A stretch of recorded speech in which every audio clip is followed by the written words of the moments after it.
what do you think F1 Academy needs to be doing to keep growing and help more women get into racing and also then progress further into the other championships?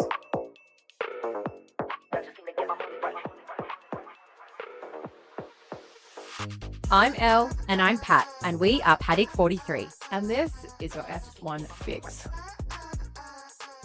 Hello, we are back, and it's an interview today, a very exciting interview. We've got Miss Chloe Grant, all the way from Scotland, former F1 Academy driver, current GB4 driver. Welcome, Chloe. Hi, thanks for having me. How are you doing? Hello. Good, thank you. So, usually we do start our... I apologize we didn't give you a warning for this, but no right or wrong answer. But to be fair, we never give anyone a warning for this. So unless you've listened to our interviews, you would have no idea what's coming. Okay. Well, yeah. So we usually start off. Don't look scared, by the way. Yeah, it's not scary. Usually we start off with a warm-up lap, which is basically if you have your most embarrassing story, or if you don't have one, or if you don't want to tell one, like many people have said they can't take theirs, they want to take to the grave. Okay. Something that's a funny story or something that you want to share with us that maybe most people wouldn't know about you. I don't know. I'm trying to think of embarrassing. I think I've done quite a few embarrassing things. I can't think of one main one. But I think I can do something people don't know. So I actually had an interview a couple of weeks ago, and they asked me the same question, like, what's something people don't know about you? And I was at my sister's house, and I looked at her and was like, well, I don't know, because I don't know what I've put out there and what I'm not. And where she knows pretty much every single thing about me, obviously. And I was like, what's something that I don't really talk about that like I am? And Lucy was like, Lucy said, oh, that you're like quite lovey-dovey, apparently, because like I sleep with like my teddies. I do that. Yes. I'm a bit of a romantic, so it's a bit cheesy, but that's what my sister said, so I'm going to say that. Oh, I love that. No, that's a good insight. I feel like it's a marker of a good person, because I think Elle and I are both like that too. Yeah, I'm into all the romance novels at the moment, and someone suggested to me to start reading the F1 romance novels, and I'm not sure that I want to dive into that part of my life. Wow. Yeah. I mean, I want to know what they're like, but I just feel like it might be a lot going off these other romance novels I've listened to. Stick to a crown of thorns. Yeah. So, Chloe, it's so great to have you. It's so great to chat, and thank you for coming on and joining us early in the morning on the other side of the world. But for anyone that hasn't met you before, hasn't heard about you and what you're doing, give us a rundown. Who are you and what do you do? So pretty much 19 years old, well, just the past month. Happy birthday. Oh yeah, you're March. I'm March the 18th. Oh, I'm the 20th. Yeah. Very close. Good people born in March. I'm a racing driver. I've been racing since 2013. I did, and that's when I was 7. I did karting for 7 years, and then I moved into cars in 2021 when I won a scholarship in just like a junior saloon championship. Got a big sponsorship in 2022 to make the move to single seaters, which I never thought I'd be lucky enough to do. So I did my first season in GB4 then. Then I got the opportunity to race in the inaugural season of F1 Academy 2023 with ART Grand Prix. And then unfortunately, due to funding, I was planning on doing British F4 last year, and we couldn't raise the budget, so I sadly had to go back to GB4, which wasn't ideal, but it was the situation. And then unfortunately this year we've really struggled raising the funding, so this season we won't be competing as of currently, and we might jump in and do some rounds of something later in the year, but currently unfortunately we're not in the position to do anything. But I'm training as harder than ever, and doing the best I can, and I'm hoping to come back in 2026.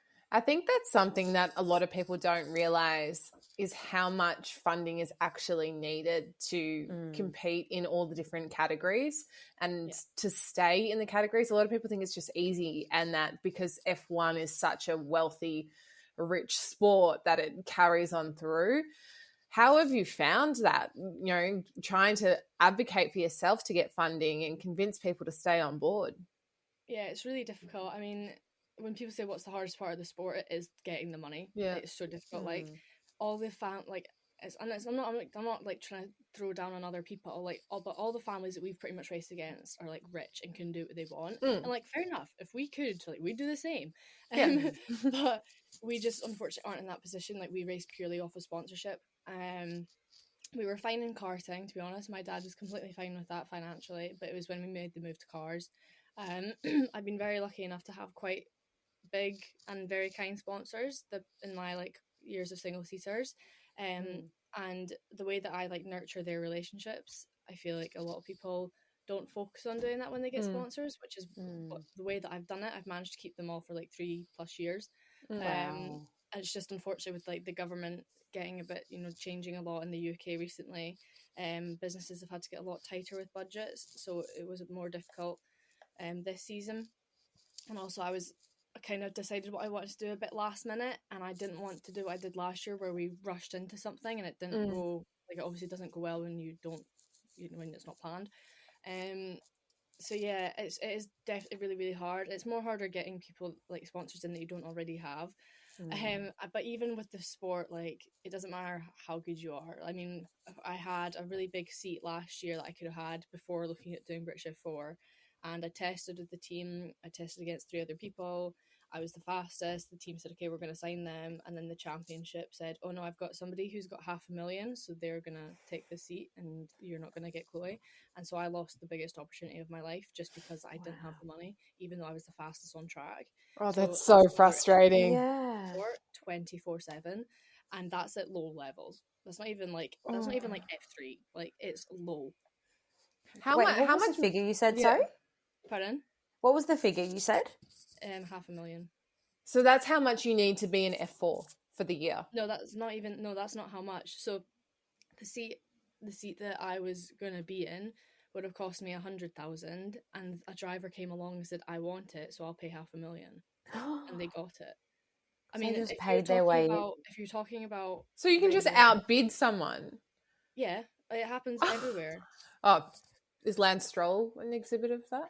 Well, he's Well, like his the dad won. pinnacle example of that, I think. I mean, if you're talking about regular F4, yeah, F4 can usually cost from like 350 to 500,000. It does usually cost that, but the thing I was looking at doing was I luckily had enough funding for it to be cheaper, but it wasn't like the seat was never going to cost 500,000, and this person was just like, oh, I'm going to pay for it because I want it.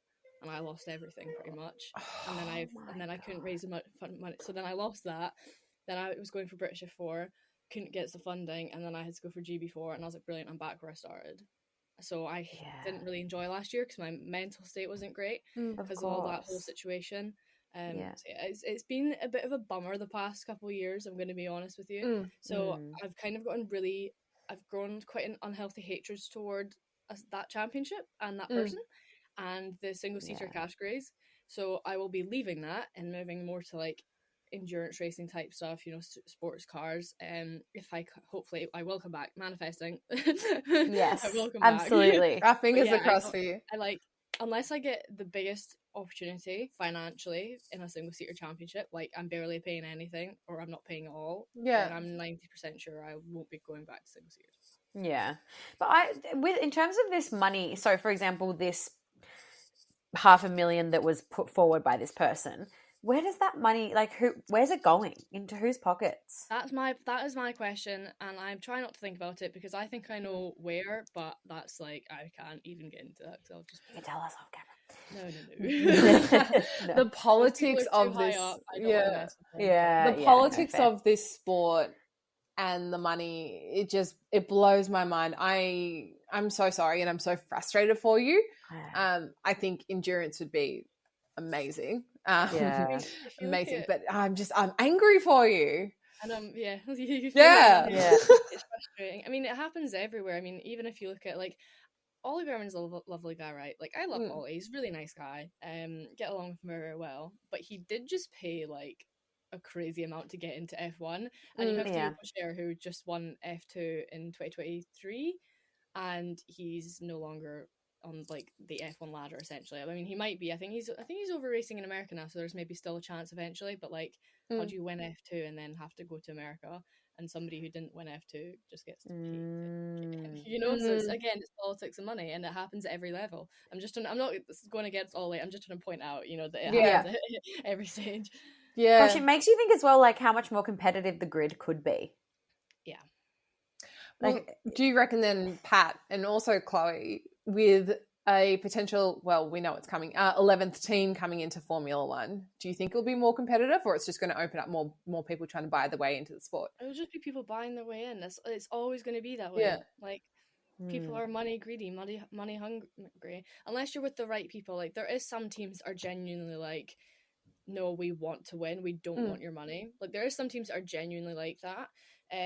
But there's a lot of others that couldn't care less. They'd rather have one fast driver and one that's, you know, funded and loads. Which sometimes it does work. Like, for example, there's a driver in F2 currently. I maybe shouldn't say his name just in case.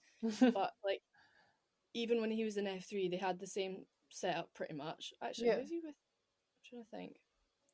Actually, I don't know if it's working this way this year, actually, but it should be. Anyways, I know in F3 for a fact that one of his teammates was pretty much funding him and he was pretty much driving for free. And, like, he is an insane driver. So I get, like, that's quite good. Like, that's giving an opportunity. But then it's also, like, it's kind of, it's so difficult. You're sort of buying your teammate. Brilliant, because, well, that person's bought, and yeah, they're funding a really fast driver, but then there was also another really fast driver who wanted to pay for that. Do you know? So it's kind of like, that's hard. It's like a... And then what would the figures be for like F2? So if we're talking, the new cars are in now as well. So if we're talking about like F3 is like minimum. I think it's like 1.4 mil per season minimum, and that's also they've just got a new car, and like and then F2 minimum is I'm pretty sure it's like 2.5 mil per season. Again, that's like figures that's like me just slightly raising figures I've heard from when it was the old car. I need to double check with the new car, but I'm pretty sure that's so.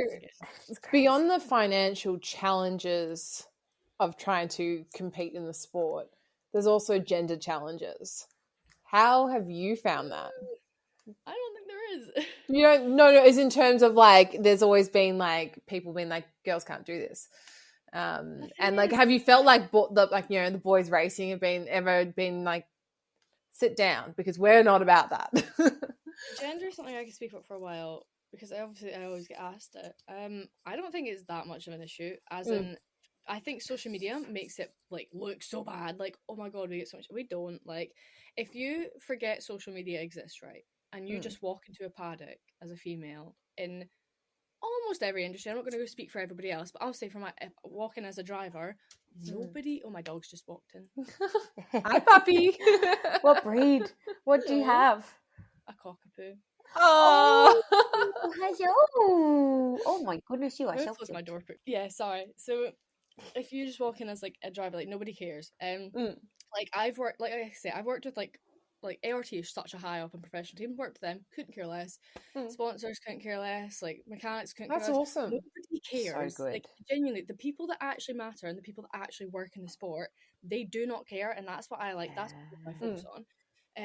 The only things I've ever had with competitors is when I was like 13 years old in karting, and I had two guys targeting me because they didn't want to get beaten by a girl.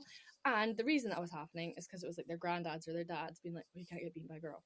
So again, men. So also like old generation, I feel. So I'm quite an outgoing person, and if I don't like something, I'll say it, and like I wouldn't just shy away. So I actually pulled the four of them aside and was like, "Listen, like, we're not here about that. That's not what's happening." And I was very like confrontational with them. Oh, I love you. So good. Yes, they stopped it. But as long as you do everything with no swearing, no shouting, professional manner. Always. To an extent, if you know, as long as you can maintain it. As long as you come up as the bigger person as well. That's what Pat always says to me. Yeah, always be the bigger person. Never had an issue with competitor, not once. Nobody could care. The only issues I have now is like the odd social media thing. Honestly, I don't know what's happened, but I remember getting a lot more hate when I was 16 on social media. Don't really know why. I don't really know why. Anyways, but maybe jealousy or something. I wonder if that's also to do with things like Drive to Survive increasing the female fan base and understanding of formula. I don't know, but I do think I have like kind of tried to change my content in a way the past couple of years. It's more towards the girls, because it's always been like, I've always been predominantly male followed, and I've hated that. Whereas I've like like changing hashtags, just speaking more about like fashion or makeup or something like that, and it's worked. And I've still not got more girls, so I'm still fighting, but I've got a lot more girls now. And I think that's really nice, because also they always comment and they're so supportive. So I think maybe that's why I've got less now. Anyways, but if I do get anything, it's like, I don't care, because it's either like a 12-year-old who shouldn't even be on social media, shouldn't even have like, I hate those parents. I disagree with that. Don't do that. That's bad. And then they're just a bit uneducated and need a bit of education. Or it's a 6-year-old man who's jealous that you're doing what he never did. What he wanted to do. When I get hate comments, I either ignore them, or if I'm like, actually, I want to call you out on your bad behaviour, I respond kindly and with education, and I always say like, have a nice day at the end. And that's what I do. Like 90% of the time, they can't be mean after you've just been nice to them. So they're like, oh yeah, like respect, whatever. And I'm like, okay, well, you just switched up fast. Or if they're like, just hate women and are horrible people, they just keep going. Like, I had one guy that's like, on a rant, I don't even know what video it was so long ago. I was like, I bet your husband pays for your racing. I was like, and at the time I was 18, I was like, considering the fact I'm 18, no. Oh, I bet your wife pays for your racing. Well, no, he races himself, so why would he also pay for my racing? And just, I bet. Like, what are you betting on? Go and get a hobby. Go outside. Yeah, go. Like, go and find something. It's quite amusing though. Like, it's just quite funny to watch them spiral out of control. Like, we get all emotional, but it's always the unhinged ones that spiral. It's always the unhinged ones. So yeah, I think anyone who gets that stuff, literally just ignore it. And if you've been nice and they're still being mean, block. Like, get them off your page. They're irrelevant. So true. They genuinely do not matter. The only people that matter is the people you're working with and surround yourself with. And you as well. Yourself. Yeah, like your opinion of yourself. And yourself. And that one. So I read somewhere you are a Girls on Track ambassador, and you're part of the Scotland's Écurie Écosse. Is that how you say it? Écosse team? Écurie Écosse, yeah. Écurie Écosse, yep. How does it feel to represent women, young women, and in Scotland in motorsports? I think it's pretty cool. Like, I can't think of anybody else that's like on. I don't know. That sounds bad saying on par. But go for it. No, you own yourself. It feels. I don't like being like cocky. Nah, you're fine. You're with you're talking to Aussies right now. It's fine. There is the karting world has gotten really big in Scotland recently, which is awesome to see, like, compared to when I was doing it. And there is actually lots of girls. So, and actually, a girl has just moved into cars from karting. So there is girls like younger than me coming up, which is amazing. Like in Scotland, which is amazing to see. But yeah, it's really cool. I mean, like with Girls on Track. I mean, I was in that from the first ever event when it was originally called Dare to Be Different, and I was like 10 years old. I was at that first ever event as like one of the schoolgirls, even though I wasn't actually with my school. It was kind of weird. I was like, oh, I'm too young to like presentate my cart, so I'm just going to go and join. And then I eventually obviously I would start like talking to them and being like, I was like one of the activity bits they'd go to. And then eventually, Girls on Track would go to your school? No, so Girls on Track, how it works, it pretty much is, so they have different events going on, but their main one is like, they have different events around the UK, and they go to, and wherever they go, they get local like schools to come, and it's like 1 year group, and it's just girls obviously, and it's pretty much like a day where they're not saying like, you need to get into motorsport, they're just saying, did you know, like, you could also do this. So like, you do fun activities where you like change tires of a fake car, and there's like also different like engineering activities, at driving, I think there's some driving activities, but like it's all different things, and it's just educating the girls that this is actually something you could do also. That's so good. And so like I went from being a part of that to then being in one of the activities, to then being on the panel, because then they have a group of people sitting on a panel that talk to the girls, like, you know, like racing driver, or like I think we've had like Rachel Brooks, we've had like Jamie Chadwick, we've had different presenters as well, like Rachel. I'm pretty sure we've had Louise Goodman as well. There's like loads of different people on this that are all girls, and the schoolgirls can talk to us, ask us questions, and that's pretty much how those events work. But there's lots of different other ones that have like girls within the community, like we can have big meetings or stuff like that. And there is so much that they do, but that is like one that I really love, because I can't remember a single other girl that liked cars when I went to school. And I love that they're not forcing people into it and saying, this is an issue, there's only this amount of women in it. They're not making it a big deal. They're just going, this is cool, you could do this also. Like, giving them more options. More organic. So yeah, I think it's awesome. Than like shoving it down someone's face. Yeah. So speaking of school, you've been in racing since you were 7, which is insane. Yeah. Do you remember that first moment that you were like, yep, I want to do this? Yeah, so it was a hobby until I was 11 because I was so slow. Like, and I wasn't slow that whole time, but just like, I was a kid and I was just enjoying it. And I was How did you get into it as a kid though? Like, were you just like, I just want a kart, or did someone inspire you? My oldest sister saw the Ayrton Senna movie, said, I want to do that. Dad loves motorsport, has 3 daughters, was like, no chance. But he was like, okay, I know somebody in motorsport, I'll contact them. Lucy started, I watched her for a year, then I was like, can I have a go? And then I started. And that was pretty much it. Wow. But yeah, I kind of forgot what your first question was. Oh, just do you remember the moment that you were like, yes, I want to do this? So when I moved, so there's different categories in karting also, depending on like your age and weight, whatever. And when I was 11, I moved up to a faster kart, like, but it's the one that's like quite a big jump. And I remember how fast do you start on, and then how fast is the second car? Okay, it's different now because they've changed the karting world. I'm just going to say what it was for me, if I can remember. So a Honda Cadet, which is what I started in, because the cadet class was like 40 miles per hour, and that's like I was like 7 to 11, whatever, and then or 7 to 10 technically, and then Mini Max, which sadly doesn't exist anymore. Mini Max was like, it was like 60 or 70, I can't remember which one. So like it's quite a big jump. So 40 miles is like 65 Ks, and then okay, what were you saying the other one was? It was 60 miles. Do you guys not do mile per hour? No, kilometers, but that's all right. 60 miles per hour is like almost 100 Ks. Yeah. Jeez. How old are you? Junior max is 80 miles per hour, and then they do have senior max as well. Wow. Which is quicker, but I can't remember. Very quick. It's still and quicker then to young. Another one. How old were you at this point? When I moved into Mini Max, 60, 70, I was 11. Wow.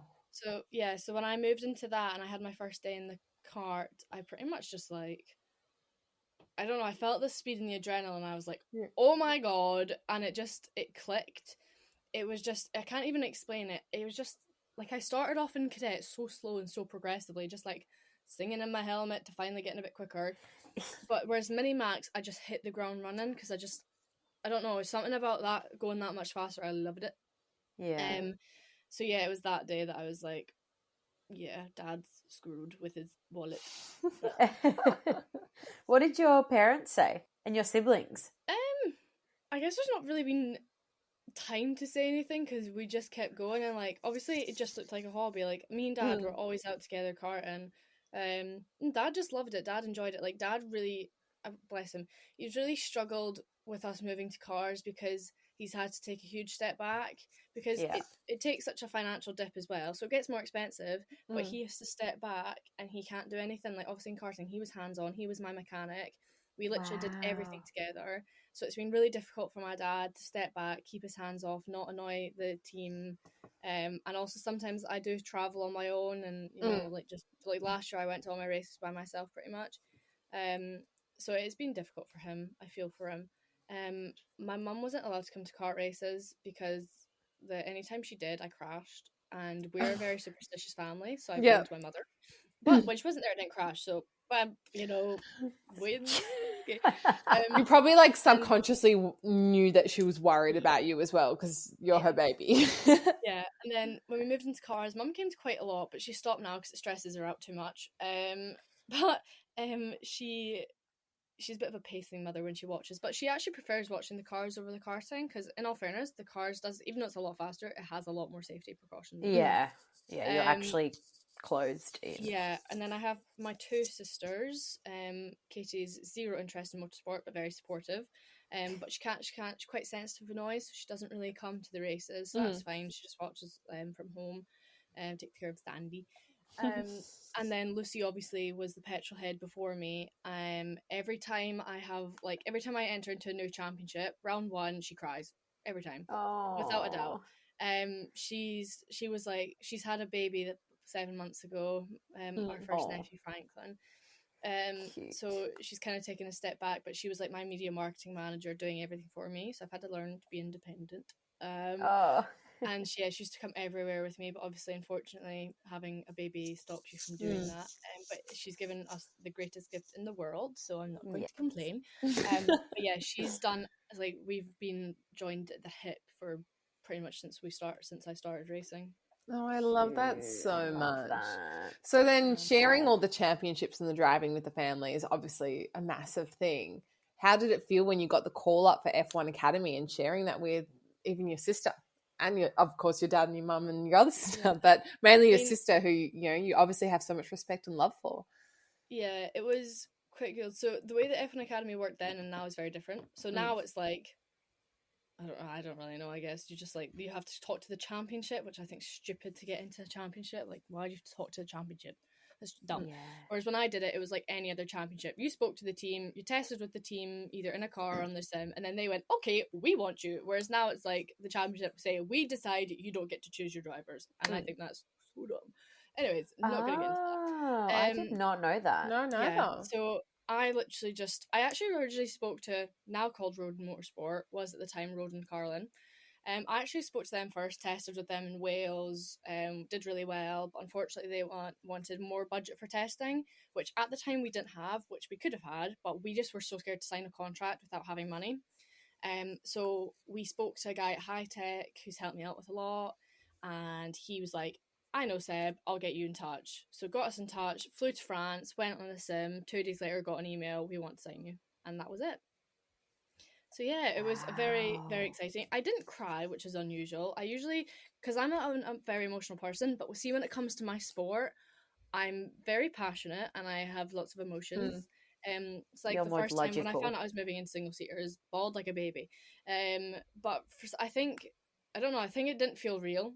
Maybe, because I was like, what do you mean I'm like, it's not even like, oh my god, I'm racing F1 Academy. It was like, what do you mean I'm racing for ART Grand Prix? Like, what do you actually mean?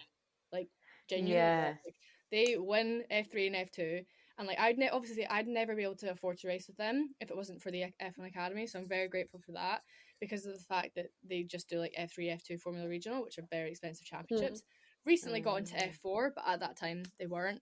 So yeah, that was like the biggest part of it for me, to be honest. Yeah. Wow. So good. And you've said that F1 is, different now, 2025, to what it was in 2023, 2022 when you got in. What do you think F1 Academy needs to be doing to keep growing and help more women get into racing and also then progress further into the other championships? Let the teams actually choose the drivers off of purely speed and not the other politics that they've got going on.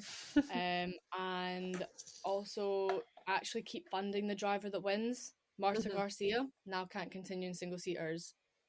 Lena, who was vice champion in 2023, had to move to endurance racing this year. Abby Pullen will do well in GB3. I'm very happy she's doing GB3 rather than Freka, because I think it's more of an equal ground, and I think it's just a more exciting championship, more exciting car.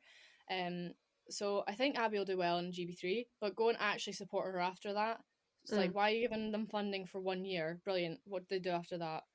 Like, actually support them and make sure, or at least contact them and be like, can you afford to do F3? Is your sponsors providing what they need to? Like, are you being able to move up? Whereas they don't, support. They're just doing 1 year and then they dump them. Yeah. Do you think the new Netflix series coming out will help at all? Provide some of that insight? I don't know. I'm not going to watch it. I can't watch that. They filmed with us in our first ever year. Nothing got released, so our year's completely been forgotten about. Like, when I did F1 Academy, people were like, when? It's like, so yeah, I don't. It makes me a bit frustrated because they've just completely forgotten we exist. If they do magically release our stuff, then we'll see what happens there, but there's zero talk of it, and they're acting like our year never happened. So that's such a shame. I didn't realize that once you finish, they are just not in contact with you anymore. Yeah. Wow. God, how are you dealing with that? Like as a freshly 19-year-old, I'm you angry. seem to have be quite mature about it as well at the same Yeah, time. I would not be able to I've cope with had this. a lot of Yeah. time. Yeah, I've had a lot of time to think about it. If I do think about it, I do get a bit angry because I feel quite a bit of resentment and just like, I don't know. I'm just like, why? Why? I'm just, yeah. It's just, I try to not dwell on it. But it is what it is, and it is a sport. It's how they work, money and politics, and it's, to be fair, it's how every single aspect of the sport is. So if we were millionaires, we'd probably buy someone's seat too. But Yeah. But endurance racing's next, and that's going to be exciting. yeah. You excited for it? Like, what's the next step? I'm nervous because I still kind of don't know exactly where I want to go. Like, the thing is with like endurance racing, like sports cars, GT stuff, there's so much more opportunity and there's so many more routes you can go down. Yeah. So I'm quite nervous to like make a wrong decision. So obviously this year I want to at least do some testing to decide for sure what I want to do.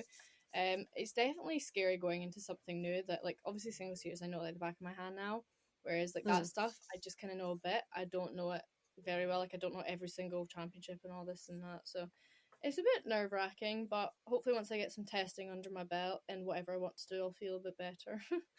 Do you have any idea like where you'll be driving? Is it going to be in like a British championship or? If I could choose Europe, I really don't like racing in Britain. I really don't like it. Oh, really? Yeah. I loved racing in Europe. I just enjoy it more. I think the circuits are better. I think the regulations and rules are better in the championships that are in Europe. So yeah, if I get the choice, if I hopefully raise enough money to do what I want, then I would definitely choose Europe. What's your favourite track? Zandvoort. Really? Love it. Okay. What's your least favourite track? Monza. Okay, interesting. It's where I had like my biggest crash ever, and every time I go to Monza, bad things happen. Like the first time I went, I had my biggest crash, which like don't even go there. That was just like awful, really bad. And then last time I went was last year, for my partner's race, and like everyone was fine. I was bitten so bad by, like, like little like, I don't know what you guys call them. Sandflies? Is that what you call them? Mosquitoes? I don't know, mosquitoes? You say like, yeah, mosquitoes or mozzies. Like no-see-ums or mozzies, yeah. So like so many bites, I was covered and I was like, what is going on? And everybody else was fine, and I was so itchy and tired. And there's actually like, there was one night I remember just feeling so ill, and I was like, I hate Monza. And he's racing again there this year, so if I fall ill, that's why. What does your partner do? Where does he race?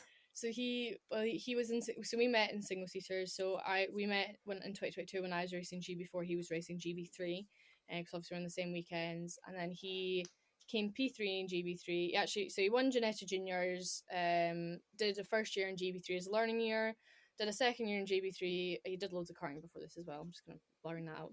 And then he came P3 in GB3, moved to Formula Regional. Bad decision because he went with a bad team and they didn't. And he's like very very smart. Like, drives the car, doesn't even say like, oh, it feels like this. He says, change this, change that, change this. Team didn't listen. He got very angry. And it was a very bad year. He wished he never did it because he fell out of loving single seaters like I did. Because like honestly, he could have probably like gone to FIA F3 and done like really good, but the team he was with in Freca just made him so like full of hatred and anger that he was like, F this, I'm done. So he moved to GT racing last year, GT4 European Series, won it, first ever year in GT racing. And now he's just moved up to GT3 in a Ferrari in a championship called GT Open. So he's a very lucky boy and very fast. Oh my god, that's so cool. That's so cool. So I want to know as well, when you're not on track, what do you like to do to unwind? Train.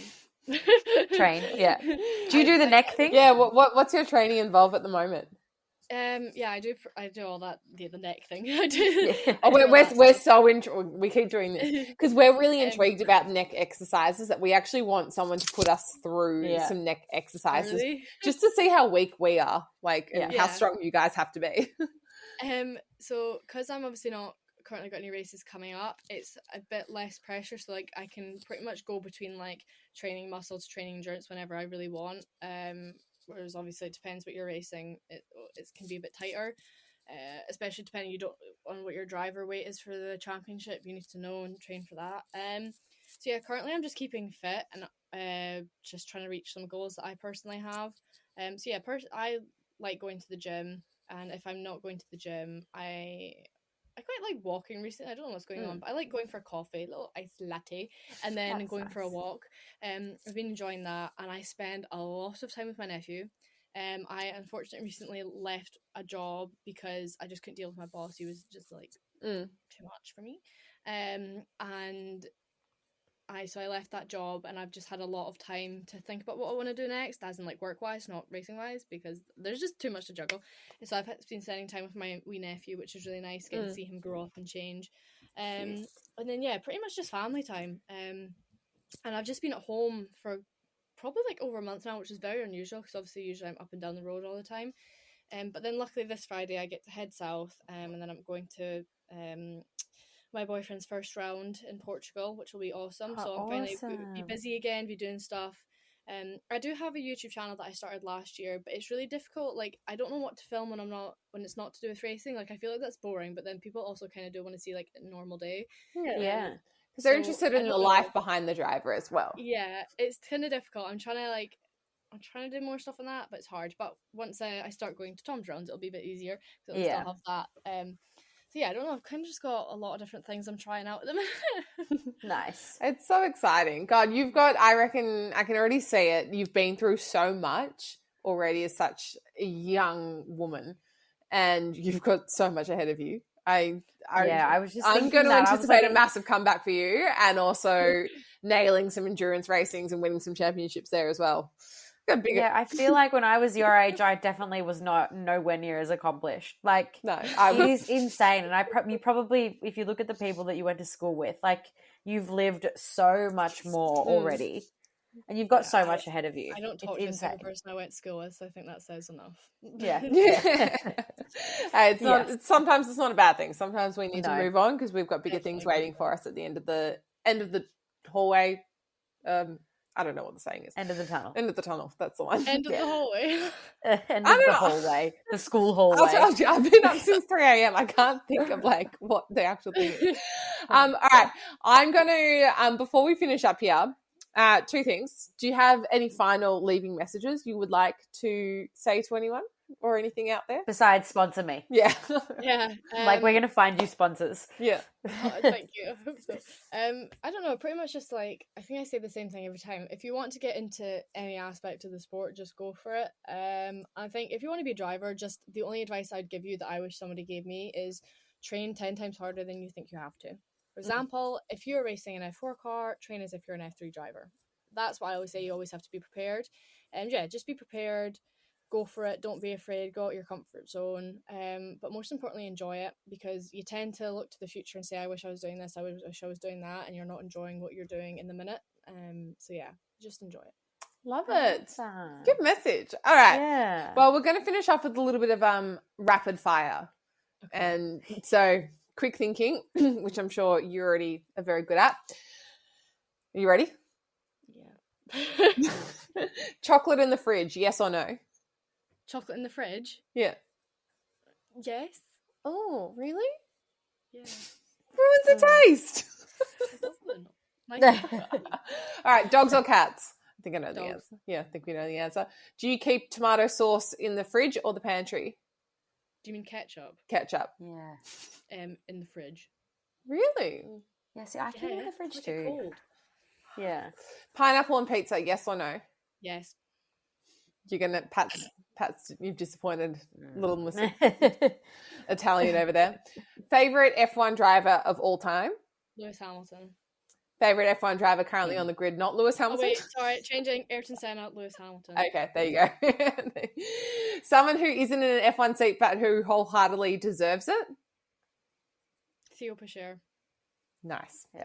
Well, I have favourite track here, but you've already answered it. But if you could race on your dream track around the world, where would it be? Interlagos in Brazil. Ooh. We're desperate to go there. It looks absolutely amazing. It's so cool. If you could race any car or at any track with any teammate, who would you pick? Who's your dream team? Don't know what it is. I really want to drive the GB3 car. with Jess Edgar. Yeah. And I have to choose a team. Yeah. So I'd have to choose a GB3 team. If ART could be in GB3, then I'd choose them. I don't know. I have a good relationship with Elite, but I also like Roden. But I also know CDR. I don't know. Anyone. Anyone. Yeah, Love three. Love it. Pat, do you have any other final questions for Chloe? I just want to say thank you.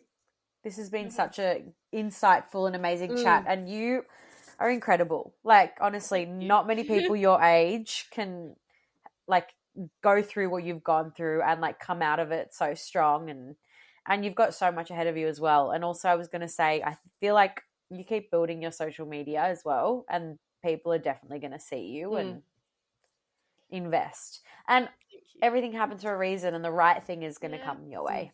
I try to believe that. Yeah. And also thank you so much as well for providing us and also all our listeners the insight into the financial restraints in all the different championships. I think it's not spoken enough about at all.